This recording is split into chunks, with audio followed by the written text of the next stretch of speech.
আসসালামু আলাইকুম বন্ধুরা।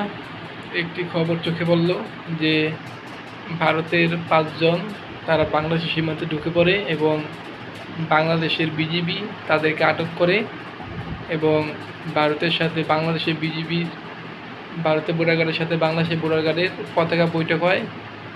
পতাকা বৈঠকের পরেও বাংলাদেশ বিজিবি ভারতের যে নাগরিক আছে যারা বাংলাদেশে সীমান্তে প্রবেশ করছে তাদেরকে আটক করছে, তাদেরকে ভারতে ফিরিয়ে দেওয়া হয় নাই এবং তাদেরকে বাংলাদেশ ফিরিয়ে দেয় নাই। আসলে এখন যদি বর্তমানে যে পরিস্থিতি, বাংলাদেশের বিজিবি যদি তাদেরকে ভারতে ফিরিয়ে দেয় তাদের উপর আস্থা জনগণের কমে যাবে।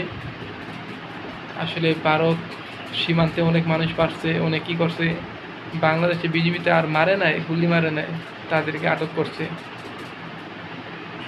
তো বন্ধুরা, ভিডিও যদি ভালো লাগে লাইক করবেন। আল্লাহ হাফেজ।